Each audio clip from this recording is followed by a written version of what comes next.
الحمدللہ رب العالمین والصلاة والسلام علی سید الانبیاء والمرسلین وعلی آلہ واصحابہ وازواجہ اجمعین اما بعد فاعوذ باللہ من الشیطان الرجیم بسم اللہ الرحمن الرحیم۔ معزز ناظرین کرام و سامعین، السلام علیکم ورحمۃ اللہ وبرکاتہ۔ آپ دیکھ رہے ہیں میرا یوٹیوب چینل مدنی اسٹوڈیو 92۔ آج کے وظائف کے ساتھ، آج کے اعمال کے ساتھ آپ کی خدمت میں حاضر ہوں۔ امید کرتا ہوں آپ سب خیریت سے ہوں گے، اللہ تبارک و تعالی کی رحمتیں برکتیں سمیٹنے میں مشغول ہوں گے۔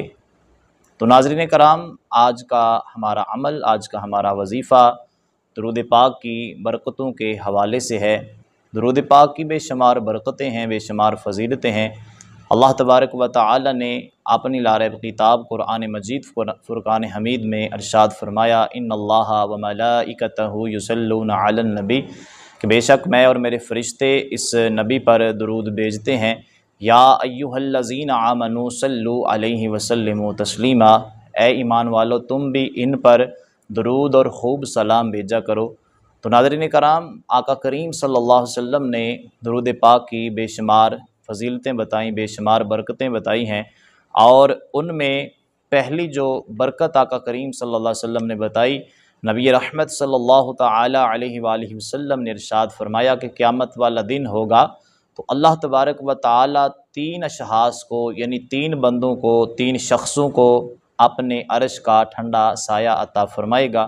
تو جس دن اس عرش کے سائے کے سوا کوئی سایہ نہیں ہوگا۔ تو صحابہ کرام علیہم الرضوان نے عرض کی، یا رسول اللہ صلی اللہ تعالی علیہ وآلہ وسلم، وہ خوش نصیب لوگ کون ہیں جن کو اللہ تبارک و تعالی اپنے عرش کا سایہ عطا فرمائے گا؟ تو نبی رحمت صلی اللہ تعالی علیہ وآلہ وسلم نے فرمایا کہ پہلا وہ شخص جو میرے کسی مصیبت زدہ امتی کی پریشانی کو دور کرتا ہے، یعنی میرا کوئی امتی کسی مصیبت کے اندر پھنس چکا ہے، پریشانی کے اندر ہے، تو وہ کوشش کر کے اس کو اس پریشانی سے نکالتا ہے، تو اللہ تبارک و تعالی ایسے بندے کو قیامت والے دن اپنے عرش کا سایہ عطا فرمائے گا۔ اور دوسرا وہ شخص جو میری سنت کو زندہ کرتا ہے، وہ سنت جس کو لوگ بھول چکے ہوں، جس پہ لوگ عمل کرنا چھوڑ چکے ہوں، تو اس کو زندہ کرتا ہے، لوگوں کے اندر اس کو آ کے بتاتا ہے کہ اس سنت پہ عمل کرو، یہ مصطفیٰ کریم صلی اللہ تعالی علیہ وآلہ وسلم کی سنت مبارکہ ہے۔ تو اللہ تبارک و تعالی سنت کو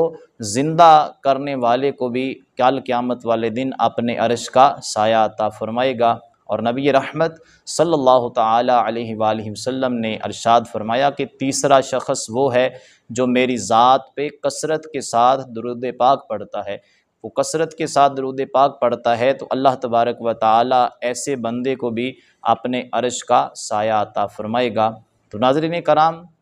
دوسری حدیث پاک کے اندر، جس کے راوی حضرت مولا علی شیر خدا کرم اللہ وجہ الکریم ہیں، آپ سے روایت ہے کہ نبی رحمت صلی اللہ تعالی علیہ وآلہ وسلم نے ارشاد فرمایا کہ جو مجھ پر ایک بار درود پاک پڑھے،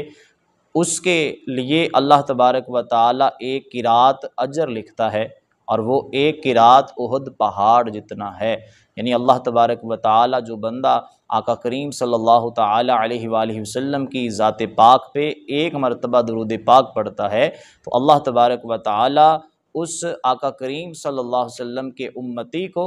ایک قرات یعنی احد پہاڑ جتنا ثواب عطا فرماتا ہے۔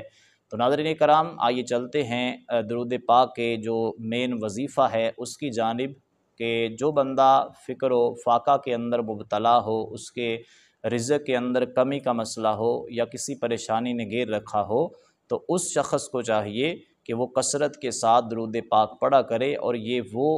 وظیفہ ہے جو میں بتانے لگا ہوں، یہ وہ وظیفہ ہے جو آقا کریم صلی اللہ تعالی علیہ وآلہ وسلم نے ایک شخص کو بتایا تھا۔ وہ شخص آقا کریم صلی اللہ تعالی علیہ وآلہ وسلم کی خدمت پاک میں حاضر ہوا، اور اپنے فکر و فاقہ کے حوالے سے، تنگی معاش کے حوالے سے اس نے شکایت کی کہ یا رسول اللہ صلی اللہ تعالی علیہ وآلہ وسلم، بہت زیادہ فکر و فاقہ ہے، بھوک بھی ہے، فکریں بھی ہیں، اور اس کے ساتھ ساتھ رزق کے اندر کمی کا مسئلہ ہے، معاش کے اندر کمی ہے، تو تنگی معاش کا مجھے مسئلہ ہے، تو اس شخص نے یہ شکایت آقا کریم صلی اللہ تعالی علیہ وآلہ وسلم کی بارگاہ میں پیش کی، تو رسول اکرم صلی اللہ تعالی علیہ وآلہ وسلم نے پھر اس کو وظیفہ بتایا، اس کو طریقہ بتایا، اس کو عمل بتایا کہ اس عمل پہ عمل کرتے رہنا، انشاءاللہ رب تعالی تجھے ساری مصیبتوں سے چھٹکارا عطا فرمائے گا۔ تو ناظرین کرام، آقا کریم صلی اللہ تعالی علیہ وآلہ وسلم نے فرمایا کہ جب تو